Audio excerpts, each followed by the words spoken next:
Good morning, everybody.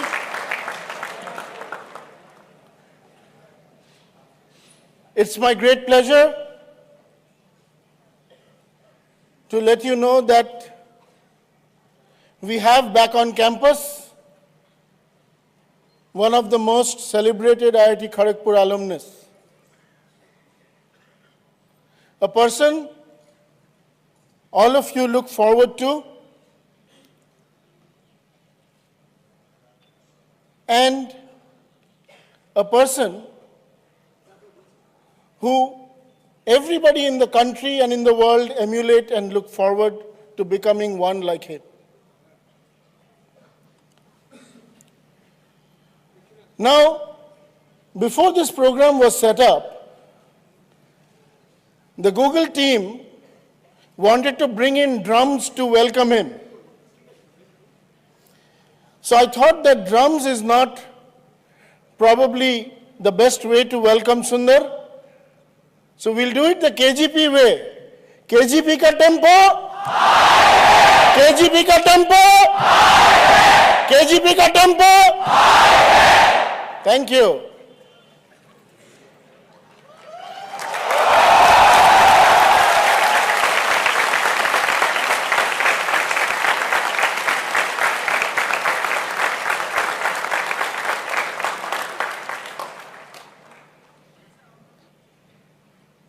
Today, one amongst us is leading probably one of the most talented group of people in the world with the ability and dreams to change the world. What was it in KGP that he still carries? And what is it that he carries, that he brings back to KGP? We want this meeting today to be an experience for all of you. And let us make this experience memorable not only for us, but also for him, so that he comes again and again to campus. In 2015, a few years ago, this institute conferred him the Distinguished Alumnus Award. And looking at that, Google thought that that is not something that Google should do better, so they made him CEO.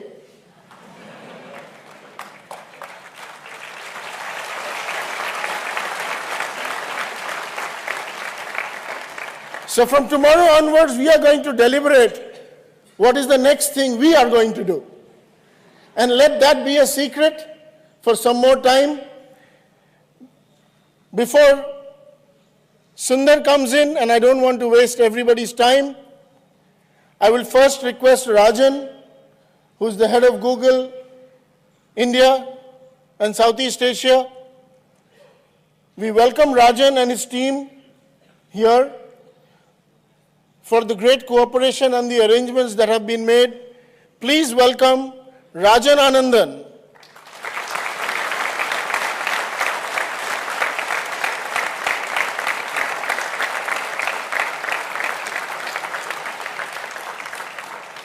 Thank you, Director Chakrabarti, for the very warm welcome. Sundar was just telling me that your director is the best director of any institution anywhere else in the world. So I think you should give a big round of applause.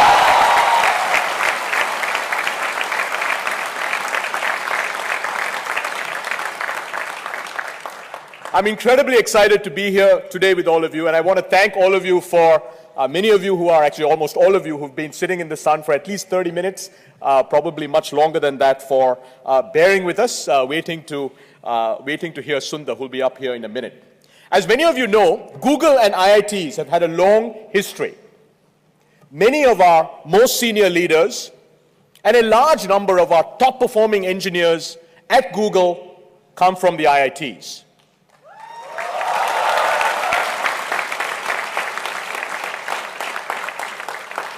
Most importantly, our CEO, Sundar Pichai, is one of yours.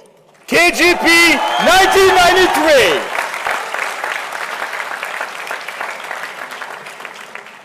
There's no debating the fact that IITians from across the world have the potential and are impacting the lives of billions of people around the world. Two examples of that are Android and Chrome. Under Sundar's leadership, both have become amazing global platforms built entirely on open source. I hope over the next 20 years, each and every single one of you will have the same impact on the entire world.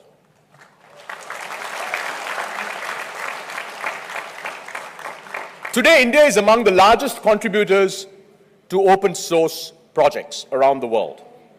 In fact, KGP students have always been among the top contributors to Google's Summer of Code, where we invite applications for open source projects from universities across the world. Thank you for that. IIT KGP's PhD students, as well as faculty, are working on many truly world-class computer science research projects, especially in the area of machine learning. And you'll hear a lot more about that from Sundar. You know, 10 years ago or 20 years ago, for instance, when Sundar left India, if you wanted to work on really amazing new technologies, really amazing new innovations, it was quite likely you might have had to leave India. But today, India is a very, very different India. Over 350 million internet users, the second largest internet market in the world, the most dynamic internet market in the world, and in a short period of 4 years, we'll have over 500 million Indians on the internet.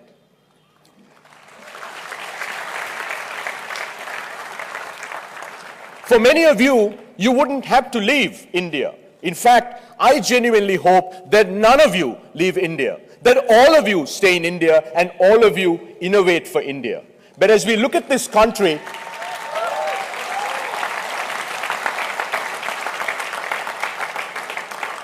as we look at this country of 1.4 billion people, we have so many challenges. And if you're an entrepreneur, challenges equate to opportunities. We have opportunities in financial services. We've seen the advent of that over the last 8 weeks or so with demonetization. We have opportunities in healthcare, in education, in agriculture. You can name the sector in India, and we have so many opportunities. And we believe as Google that all of these opportunities are going to be addressed by building new businesses, by young, amazing entrepreneurs, and we really do hope that many of them will actually come from all of you. And these new businesses that will be built will largely be built mobile first. Why? Because India is a mobile first nation. We already have over 200 million smartphone users, and by the year 2020, we'll have 500 million smartphone users. So the consumers are going to be connected on their phones. And then the question becomes, how do you invent, reimagine new business models that are going to address these incredible opportunities that we have across every single sector in India? As Google, we've been very committed to working with developers, working with entrepreneurs, and working with small businesses to help them build the skills that are required to go out and build these incredible new businesses. When Sundar was here last year, we announced a program to train 2 million mobile developers in India. I want you to imagine an India where 2 million of us will be able to build world-class mobile applications. We partnered with over 40 public and private technical institutions, as well as the National Skills and Development Corporation, to both develop and roll out these courses so that 2 million Indians can become proficient at building world-class mobile applications. You know, our experience shows that when we build for India, we build for the world. Over the last several years, we've launched several new products. Some of them are brand new products, some of them are innovations to our products. For instance, we took our products offline. We took YouTube offline, and now it's in 80 countries. We took Maps offline, and now it's in many other countries. So one of the things we've learned is when we build for India, you build for the world.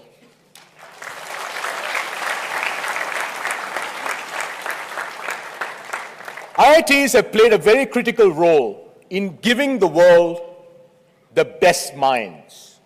As a Googler, and there's about 50 of us here, you gave us our favorite CEO. Thank you.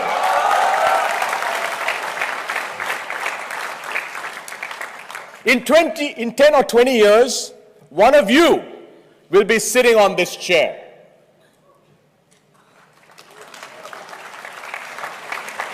In fact, I hope many of you are sitting on this chair, because by the time that you graduate, whether it's 6 months from now or 3 years from now, India is going to provide so many incredible opportunities for you to innovate and for you to make India and the entire world a much better place.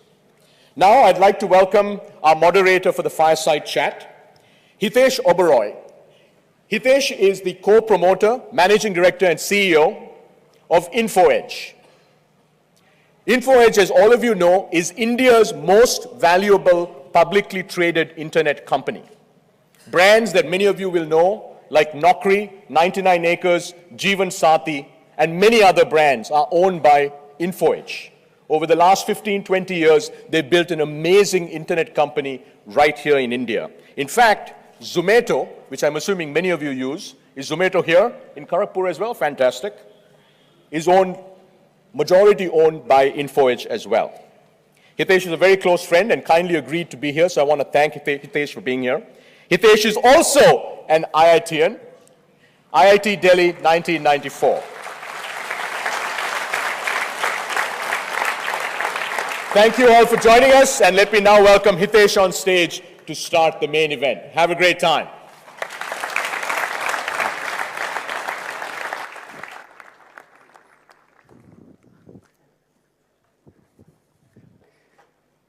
So I guess you guys have been waiting patiently for a long time. Let me call on stage Sundar Pichai.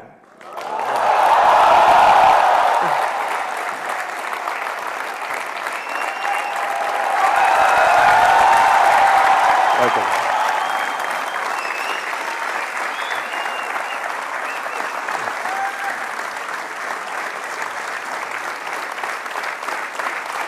Thank you.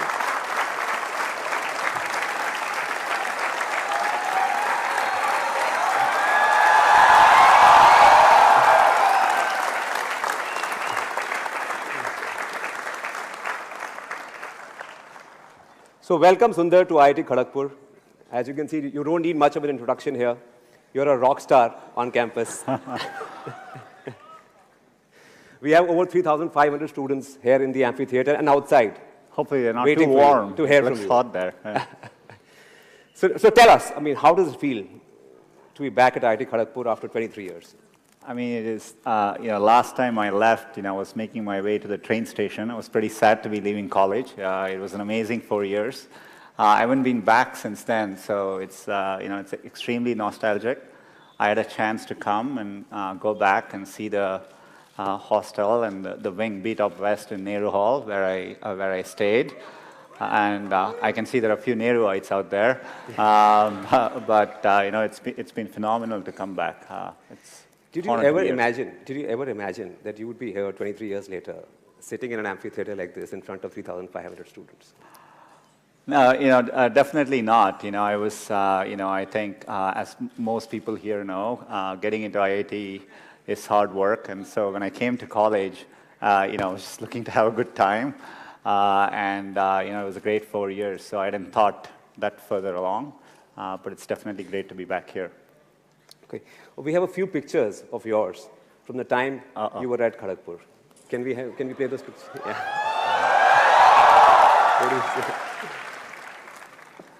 I guess that's my wingmates from Beat Up West. We literally didn't have cameras or phones back then, so it was a pretty. We have very, very few photos from them. So yeah. And the second photograph, please. Do you remember this? I'm not fully sure which is it. Harry's or Harry's? Yeah, there you go. It's a place where we all used to get together and eat, and so that's a picture from there. What was the mess food like at that time?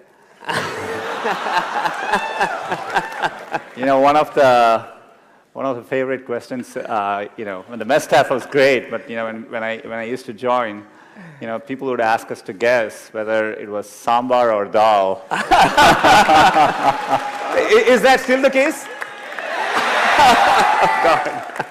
So that was quite an experience, and but they were great folks, and I'm glad they fed us for 4 years. Yeah, yeah. Can we have the third picture, please? So, can you identify Sundar Pichai in this picture? Yeah. This is at this amphitheater. Yeah, I was sitting here. That was probably 25 years ago. Yeah. You wanted to ask a question. I don't know what was happening at the time, so I think we were just having fun. Do you remember the event? No, I don't. We were probably here for some performance, yeah. Yeah, yeah. So, you come across as this really humble, down-to-earth, nice guy. I'm sure you were a good student at Kharagpur. But I'm sure there was another side to you as well. Right? Yeah. There is to every IITian. There is to every IITian. Did you ever bunk classes at IIT? The morning classes? I mean. Of course. I think it's the rite of passage of going through college. I had, I have to say I worked hard, but we did have our share of fun as well. Did you get ragged? It was pretty mellow. I definitely remember, when I started, hopefully it has gotten better by now. But we had a few things. I don't know whether you still have. At the time we used to have something called a CG change. I don't know whether you guys still do. It stands for center of gravity change. So you as a freshman, you lock your room and you go out and you come back. And the room doors aren't open, but everything inside your room has been rearranged. Wow. And they do it by putting sticks in and, all your clothes. They've rearranged even the furniture. So it's quite a shock when you open your room door and you walk back in to see your entire room has been rearranged. So that must have been crazy. I mean, as a freshman? Yeah, it was quite an experience. I don't think that was as bad as, maybe a couple of weeks into being here. I came from South, I came from Chennai. I'd learned Hindi in school, but I never spoke it much. Just listening to how people were speaking, I just thought you address people this way. So one day there was someone in the mess, and I had to call him. I called him Abe Saleh. That's how, in my first couple of weeks, I thought you call people that way. It quite next thing I know, the folks in the mess were quite upset, and I think they temporarily closed down the mess. Oh, wow. So I wasn't very popular for that day. So you were responsible for the mess shutting down at IIT? Just for a moment, yeah, just for a moment. You met Anjali at IIT Kharagpur? Yeah, Anjali is my wife.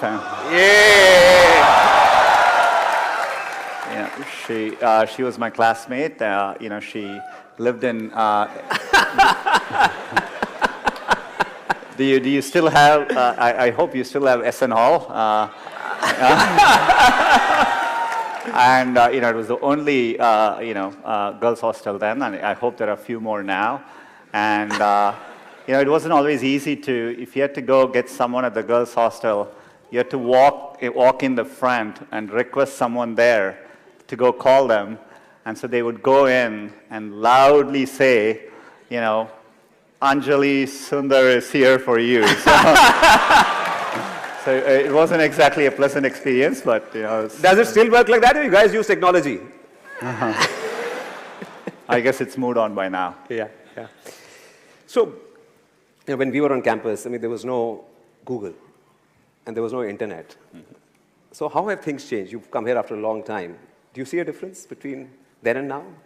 Of course, I come to India regularly, and the rate that Rajan spoke about it, the rate at which things are progressing, at least digitally, has been phenomenal, and you see it in every way. Of course, we didn't have phones there. I remember waiting for a long time to get the first rotary phone in our home, and it was a long wait to get that. Didn't have access to computers growing up. Saw the first computer here for a little bit. We had to book time at the computer center. Book time, carry floppy disks. And floppy disks, It's a very different world. So, clearly the progress has been phenomenal. Mobile is an amazing revolution for India. You have over 300 million smartphones. So you see the change, palpably, across everything, everything I interact with.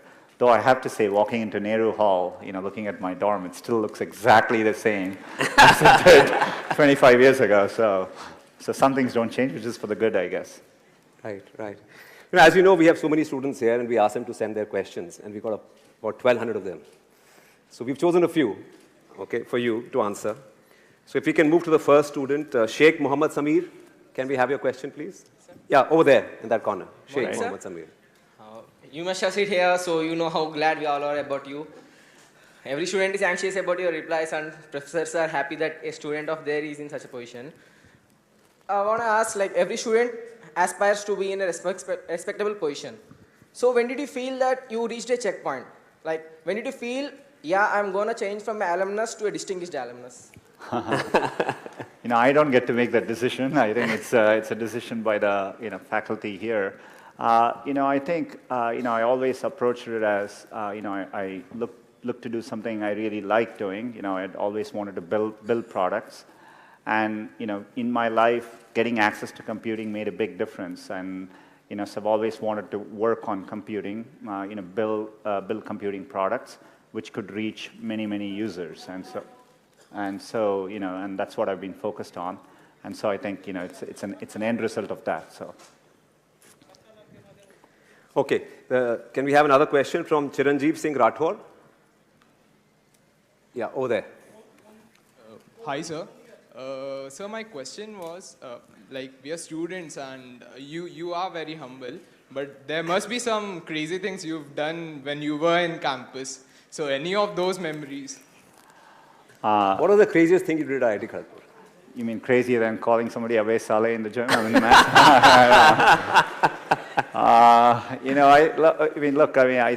think I had my share of all the experiences which all of you go through. Staying late in the nights and missing classes in the morning.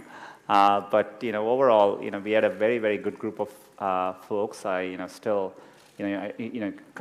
in a campus like this, you come away from home far away for the first time. And my best memories are with my wingmates. You develop close friendships, and visiting this trip in Bangalore, I got to see a few of my old Kharagpur classmates. So good memories. Oh, wow. So shifting gears a bit, 10 years after you left IIT, you joined Google. It was 2004 or 5? 2004. Yeah.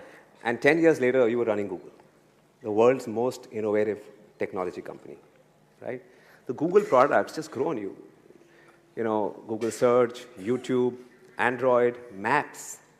What is it that drives innovation at Google? I think we've always had an ambitious approach to it. We call it internally as 10x or moonshots. We try to work on things which, the criteria we think is we want to work on things which people will use every day. Mm-hmm. It will apply to billions of people, and it solves a real problem for them. So that's the bar. So anything we try to do, we think of it that way. And so we aim high. We try to use deep computer science to anything we approach so that we can have a differentiated approach to solving it.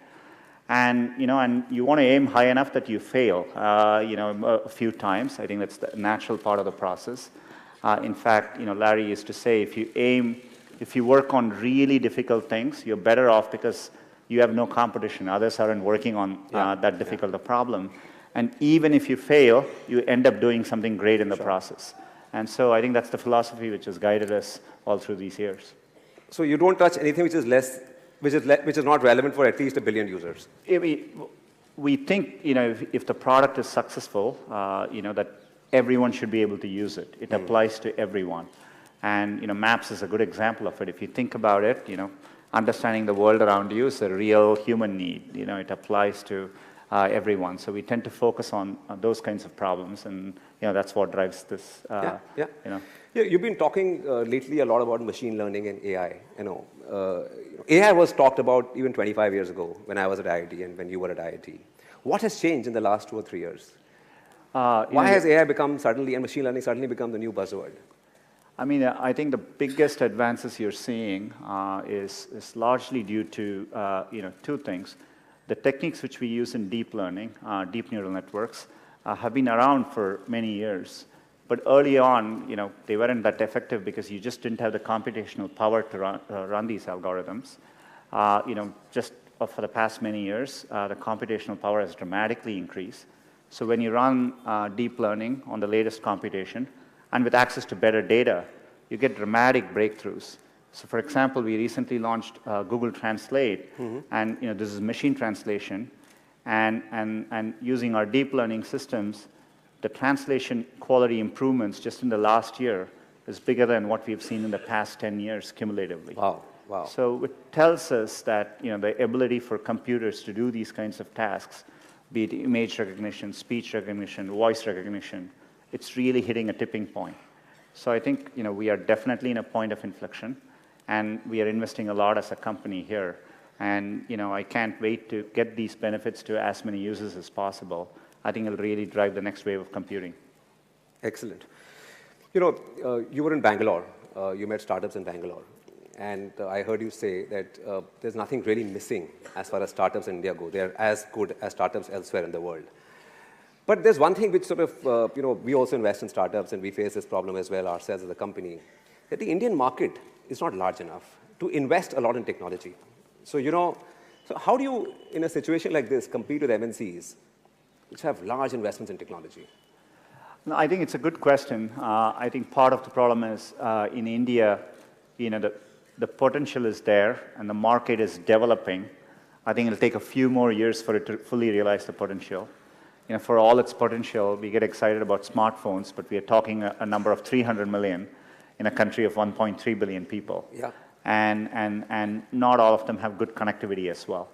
So I think the digital market is still developing, and so that's the problem you run into. And so as companies getting built here, it's difficult to scale across India and reach that full potential, which gives you the resources to go compete internationally. But I think it's just a moment in time. Hopefully Indian companies are more thoughtful about, when they build stuff, also targeting similar areas like Vietnam and Indonesia and Thailand. I think those markets are developed, and and the same products would work in those markets as well. So I think they need to set their sights a bit bigger.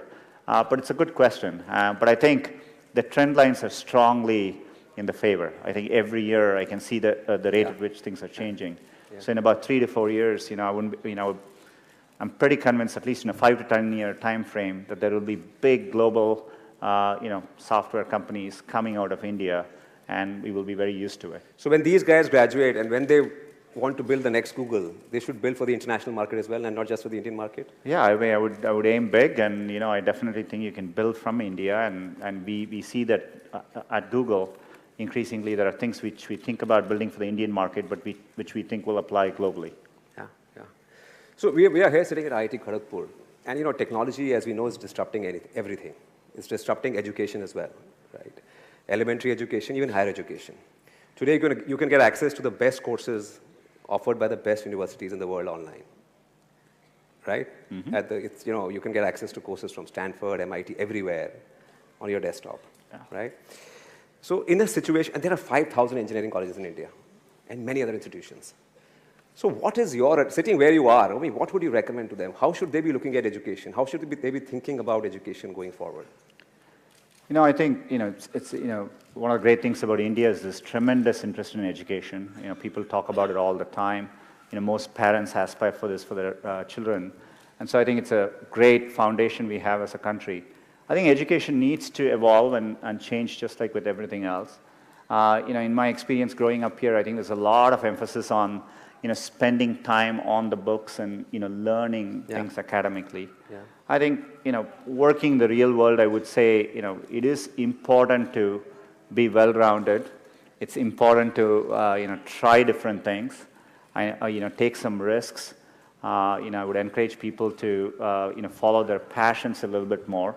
I think one of the, for all the great things about the Indian educational system, I think there's a lot of pressure to follow set lanes throughout your career. You're in high school, you're thinking about college.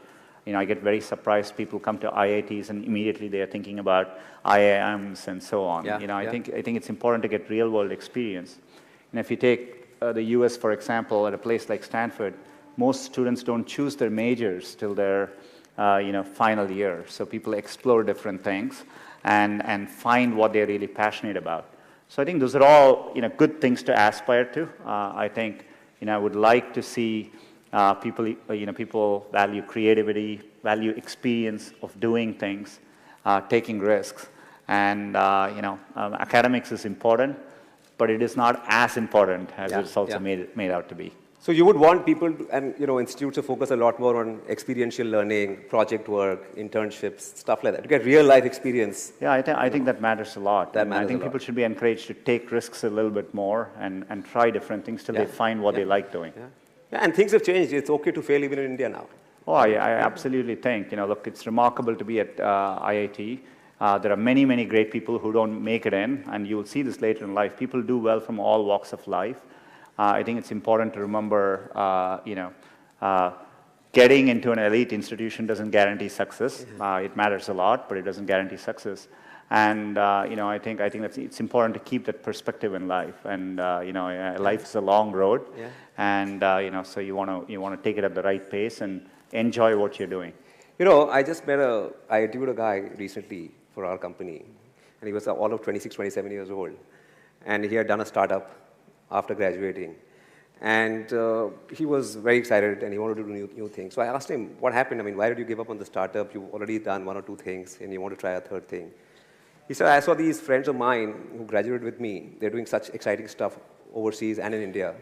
And I went through a quarter-life crisis. And so I want to do new things. There's so much happening outside. There's so much opportunity today that there is no end to what you can do. Yeah, no, I think it's great. I think there are definitely a lot more options. I mean, it doesn't need to be even in engineering. I think it's important to remember there are many, many different ways you can approach things. And what matters most is loving what you're doing and trying to do well at it. So sure. So tell me, I'm sure there are lots of great technologists at Google, and you're a great technologist yourself. But what is Sundar Pichai like as a leader? I think what is your leadership style? When you're trying to run something at the scale of Google, we have now over 60,000 people, and you rely on other strong leaders. I think a lot of what I do is I have an outstanding leadership team. It's learning to let go and really empowering people, at all levels of the organization, and trusting them to doing the right thing. And as a leader, a lot of your job is to make those people successful. It's less about trying to be successful and more about making sure you have good people, and your work is to remove barriers, remove roadblocks for them, so that they can be successful in what they do. And so that's how I've always thought about it. I've also valued teamwork quite a bit. And I think it's really important to build organizations where people actually want to work together. Everything comes out of that. So setting up collaborative cultures is another big thing I try to focus on. So it's not about one person, it's about the team. That's right. Yeah. And if your team succeeds, you also succeed with them. Absolutely. Great. So let's get some questions from the students. Arundhati Banerjee. Google is having an impact all over the world. And as you mentioned, you use principles of computer science in most of your products. So we would like to know what is the next big thing going to be in R&D at Google? I think it's a good question. It'd probably be, I can't quite tell it exactly, but I would say, I spoke about machine learning and AI. We are making a big bet on that. Advances in machine learning, I think, will make a big difference in many, many fields. We recently published a paper on, using machine learning to help diagnose diabetic retinopathy. It's a condition which causes blindness, but if you can detect it earlier, you can completely cure it. Otherwise, it causes blindness. It's the fastest growing cause of blindness in the world. Today you need advanced ophthalmologists to detect these conditions, but using machine learning, we can detect it pretty accurately so that a regular doctor can detect these conditions. I'm saying this is an early example of the kind of changes that will happen when you apply machine learning to all kinds of fields. Google alone won't do this, but to me, the thing I'm most excited about is bringing advances from machine learning and AI to as many people in as many fields as possible. Yeah.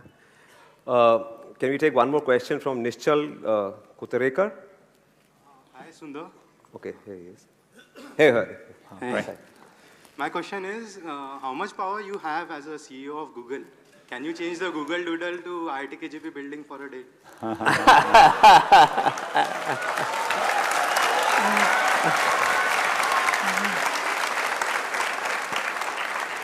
I'm going to send a message to the team.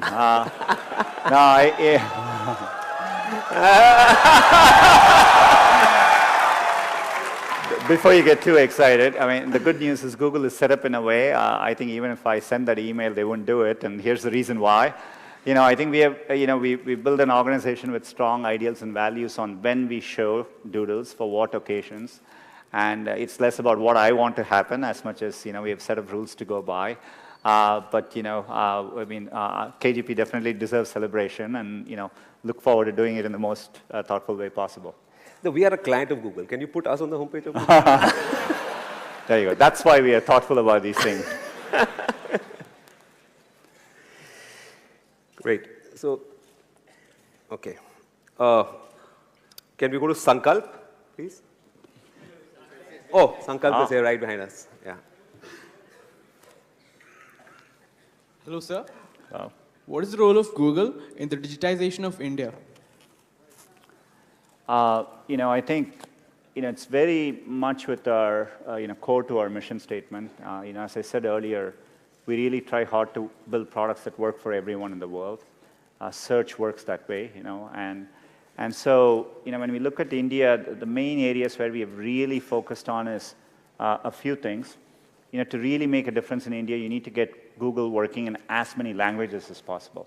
English is only spoken by a small segment of the overall population. So just getting Google to work in other languages is a big focus. We've made progress today in Android with search. We support many languages, but we want to do all that better so that it works even in rural situations with the right dialects and so on. The second is improving, getting access for people.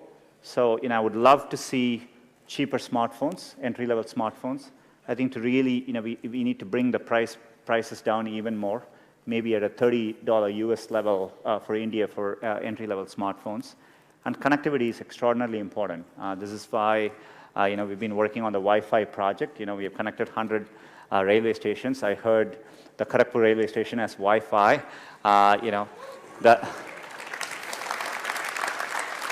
Though my memories of Kharagpur railway station, you asked about ragging, I was made to carry luggages for incoming seniors. It's a long platform. But, we are focused on bringing connectivity too, and we do programs like, Internet Sati, where we are training rural Indian women, on using the internet. Still, there's a massive gender gap between women and men in terms of using the internet, especially in rural areas. So we are targeting a lot of these programs. Yesterday I talked a lot about bringing small, medium businesses, the local merchants online, which will make a big difference as well. So are you working very closely with the government also on the Startup India initiative? One of the exciting things I found about India is you can actually do very effective public-private partnerships. Yeah. That model doesn't always exist in every country we work with. But I think, we are big supporters of the Digital India program, and we've done very successful partnerships. The Railways project, this is in partnership between Google and RailTel, and that's why we've been able to bring Wi-Fi access to many, many places. And we're always looking to partner. If you look at Aadhaar and UPI and how we partner with the NPCI, and we are working on digitizing payments, and so we tend to form these public-private partnerships, and I think they work very well. Yeah, great. So when do you think India will catch up with China on the digital front? Forget about everything else. I think the goal should be a bit different. I think I'm absolutely, with full certainty convinced that India will be a global player in the digital economy, and it'll be competitive with any country in the world. So I've always felt that, and I think you have all the foundations. When I've said this before, when I interact with startups in India. I find them world-class in terms of how they approach things, the entrepreneurs I run into, how they build products. And so I'm absolutely confident of it. I think there's a timing issue. But I think we are growing well as a country. I think we need to stay at it, continue doing all these things, and it will take a few more years, and we'll get there. Great. So, for a lot of the students here, you are their role model. They idolize you, right? A lot of them would give a lot to be in your shoes. So, I'm sure growing up, you had to work hard in school. You prepared for IIT, then you got into IIT. You spent 4 years here. You went overseas. A lot of people in IIT dream of going overseas for an education. So what are some of the tips that you would like to share with students out here? Oh. I think I kind of answered it earlier. I would really encourage people to, I think there's a lot of pressure in today's system. I get surprised people start preparing for IIT in their 8th grades, and that's a bit shocking to me. I hope, as people are approaching things, they are really taking the time to doing things, in a deeper way, understanding things deeper, learning by doing things. And, I think it's important to remember it's a long road. Setbacks actually don't matter. I think a lot of times when I was younger, people would say, this person didn't get into this college or something, and that's the end of the road. I mean, life is so different from that. And so I think it's important to, keep your hopes, keep your dreams, and try to follow them. And, I think most of how life plays out is up to you, not up to what happens outside of you. And I think it's important to keep that in mind and take the long-term view. So you can get a lot of C's at IIT and still make it big in life? You can get a lot of C grades at IIT and still make it big? I don't know what the grading system now is like, but... I think you have to ask Professor PPC on that. But for what it's worth, I do think I've gotten a C at IIT. So. And it's okay if you're not in IIT also. You can still make it big. Absolutely. I think there are several successful people at Google who have come from all over the world, including in India, from other institutions as well. I think there are world-class institutions outside too. Definitely IITs are the premier. I mean, they are respected not just in India, but globally. But I think there are many paths to success for sure. Yeah, so, the done thing when we were sort of at IIT, and if you wanted to pursue a career in high tech, you went abroad. Because there weren't too many options in India. There weren't too many things you could do in India. Do you think that has changed? Oh, absolutely. I spend every year I come, I travel to Bangalore and Delhi, and I meet startups. There are many, many entrepreneurs who have just gone to schools in India and decided to start up companies right here, and they're doing very, very well. And even at Google, we are able to recruit some of the best and talented people straight into Google in India. And so I think things have definitely changed. Especially if you take a look at the next. For me, when I look at how much things have changed, things change a lot in a 20-year time frame, right? Yeah. When I left for the US, that was the first time I actually got on a plane, right? So going to the US was the first time I got on a plane. This week I met with the CEO of Indigo, and he was saying, roughly 100 million people fly in India every year, and you look at how the market has changed, and so things changed remarkably in 20 years. So if you keep that perspective in mind, I think India is a great place to be looking ahead at the next 20 years. Yeah, I mean, for the first time, I'm seeing actually two-way flow in terms of traffic. There are people coming back, and there are people going overseas as well. Yeah. Great. I think we'll take a few questions now. Can we go to Abhigna Revuru? Yeah, on that side. Hello, Sundar. My question is, like Mr. Hitesh said, you are in a position many of us aspire to be in. So, say 10, 15 years ago, where did you think you would be here today? And 10 years from now, where do you see yourself in the future?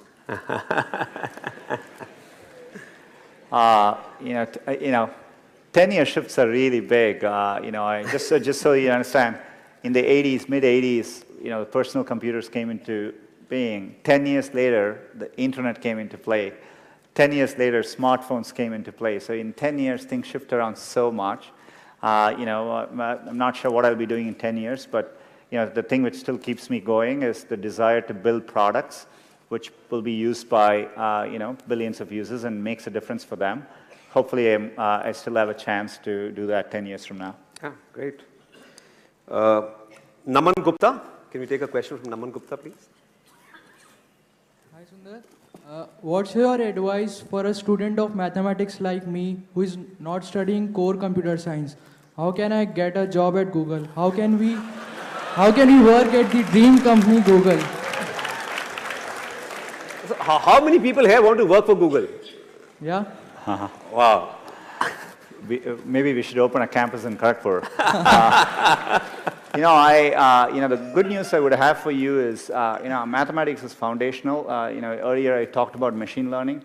If you look at what machine learning is, a lot of it is just, most of the, to do real improvements in machine learning algorithms, it's all mathematics. In fact, I think it's easier to train a good mathematician, train them on the computer science needed to become a machine learning expert than the other way about. So, I actually think you're on a good path, so keep doing it. Thank you. Okay, I have a question from Shaurya Kumar, who could not be here today. Yeah? Can you tell us what you remember from your job interview at Google way back in 2004? I interviewed at Google on April 1st, 2004, which is April Fool's Day. And Google had just announced Gmail, and it was invite only, and so but people weren't exactly sure whether it was an April Fool's joke. And so I remember doing my interviews during the day, and people kept asking me, "What do you think of Gmail?" But I hadn't had a chance to use it. I thought they were, it was an April Fool's joke. So my first 3 interviews, I couldn't answer it well because I didn't use the product. It was only in the 4th interview when someone asked me, "Have you seen Gmail?" I said no, and so he actually showed it to me. And then the 5th interviewer asked, "What do you think of Gmail?" And I was able to start answering it then. So the final 4 interviews, I actually told them about what I think of Gmail and how to improve Gmail. And that's my interview experience like. Somebody in the middle also took me to have ice cream in the middle, which showed me Google was a very, very different place as well. So that was how my interview process went. But is it true that everyone at that time was interviewed by Larry Page as well? I was one of the first people, I think. I joined Google when we were over 1,000 people. And Larry, just at that point, was the first time he had stopped interviewing people. Oh. So I still joke around that I got into Google because Larry didn't interview me. So. Great. Can we have a question from Beena Kumari? Hi, Sundar. My Yeah. question for you is, having a major in metallurgical engineering, how did you end up or follow your passion for computer science? It's a part which I was telling, it's a long road. I always enjoyed programming. I still remember learning Fortran, for those of you who know that language, at KGP here. And, I always enjoyed programming, so I did that on the side, and, that became something which I pursued, because I really enjoyed doing it. Yeah. Can we have a question from Ashish Dhiman, please? Ashish Dhiman? Okay, there at the back. Hello, sir. My question to you is, during your stay in KGP or Stanford, did you ever get that feeling of future insecurity? Like, will I be able to make it? Will I be able to stand out and make a place of my own? Basically, will I get a job? What did you do to cope up then? Look, when you work with really good people, what you just described is it's a natural feeling to have. There are definitely at times, I've worked with amazing people at Google. I've been in a room where I felt, look, these people are better than me at what they're doing. And, in fact, at Google, we talk about this for many, many new people. Sometimes they come into Google, and we have a phrase for this. We call this the imposter syndrome. People commonly say, well, I don't belong here because, people around me seem very, very good. And I think any elite institution, I'm sure it's true at IIT here, you're always surrounded by very good people, and I think there are moments when you feel what you just described. Yeah. I think it's natural.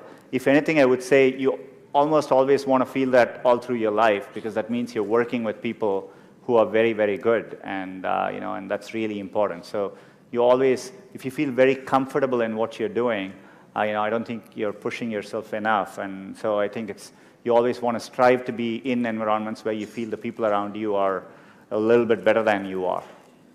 Thanks.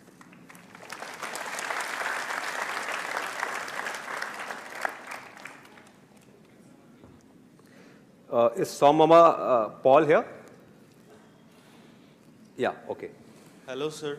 Sir, my question was, being a first-year student, this question has always troubled me, that how can we make the most of the 4 or 5 years we spend in the campus, because there are so many activities and avenues we can actually engage ourselves in. Hopefully, I remember having a lot of free time, at least when I was at IIT. I guess things have changed. But I wouldn't overthink it. The way I would answer these things is, I would do what feels something like you like spending time on, and I would use that as a yardstick and not feel the pressure to do what others are telling you to do, right? And so I think at least my solution, the way I dealt with these things, was try and feel what I really enjoy doing and pursue that. So hopefully that's the way to do it. The IITs are great at imparting technical skills to students. But when you go outside, you need some soft skills as well. So, and I remember during my time at IIT, we had to do a few courses in humanities as well to graduate. Yeah. But they were sort of looked down upon in some sense. This is not the hardcore macho stuff. So what is your feeling? What do you think? Should students be developing themselves holistically? Should they be spending time on stuff outside the core technical stuff to get a wider perspective? I think so. I think it's good. I regret not having done it more when I was here. But when you look at the cultural festivals which happen at IITs, or I'm not sure whether you still do the Diya festival during Diwali, and and so things like that are great to get involved in. Yeah. I think anything like that, doing more things and just getting a more well-rounded experience, I think actually makes a real difference. And to your point around even courses in humanities, writing is an important skill in life. Spending time learning how to write better, all those things end up mattering. Great. We'll now move on to what is called a rapid fire round. Have you seen Coffee with Karan ever? Here and there on YouTube. Okay. Well, we won't put you we'll put you in the hot seat, but we won't ask you very tough questions. Okay, great. Thank you. Okay, but in the interest of time, many of these questions are from students, but I'll sort of take them. So the first one is from Vishal Sharma. How do you spend your free time? Free time. Do you have free time? Definitely. I have young kids, so I try to spend it with them. I love watching cricket and soccer. If I get a chance, I do that too. So I try to stay in touch with friends and family. How old are the kids? 13 and 9. 13 and 9. Yeah. Okay, this one is a tricky one from Amol Sakhle. What was your GPA at IIT? I would say, too embarrassed to admit it after my first year, but really good the next 3 years to make up for it. So that's how I would say. So there's hope. Year 1 students, if your GPA is low, there's still hope. Okay, this one is from Surajit Mura Singh.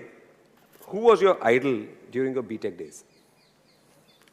Many. I would say many people. I admired people from all walks of life. This week I met Mr. Narayana Murthy. Had a chance to have breakfast with them. Admired people like that who put India really on the map globally. I love watching cricket. Love watching Tendulkar play. Tendulkar started playing when I joined IIT, so things like that. The next one is from me. Okay, the next one is from me. Who's your favorite Bollywood actress? Wow.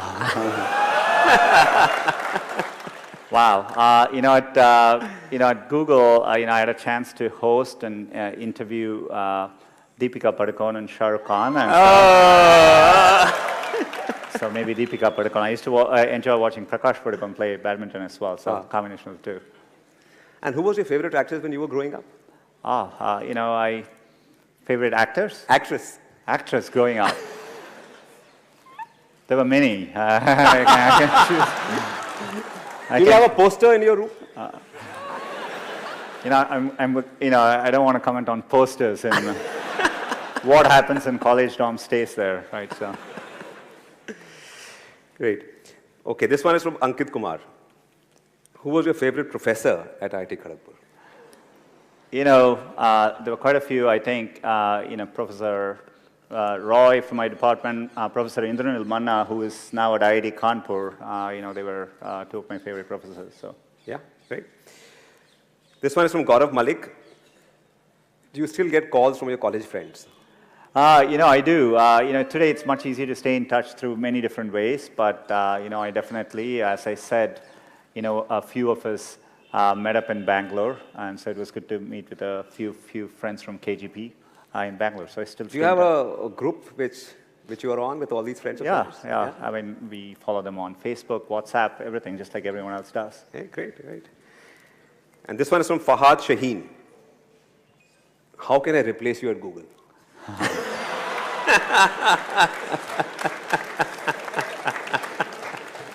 I would tell him, be careful what you wish for. But happy to discuss this with him over a cup of chai. So. Right. And of course, you've been, I heard you say that Gavaskar was your favorite cricketer while you were growing up. And you used to listen to the commentary on radio. India versus West Indies. Yeah. Gavaskar used to score hundreds in the Windies against those fast bowlers. And of course, you mentioned Tendulkar as well, right? But who's your favorite cricketer today? Do you follow cricket? I follow cricket, and I don't get as much time as I used to, but they keep making the game shorter and shorter. So it gets easier to follow. I definitely follow cricket. Like with everyone here, I think watching Kohli through the last year has been incredible. So, I didn't think somebody could have an average above 50 in all forms of the game, Test cricket, one days, and T20. So it's been phenomenal to see. And were you a cricketer yourself? Did you play while you were at... And not very good. I couldn't even make it to the KGP team, so sorry.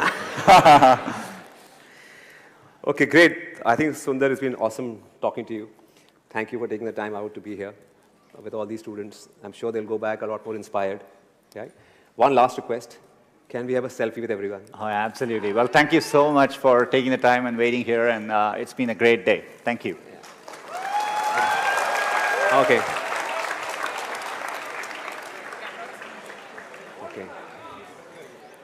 Is it okay? All right. I'll just click a few.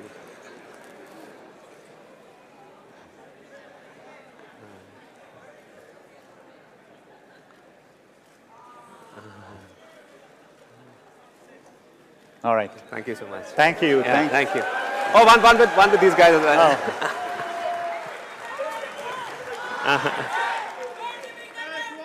Oh.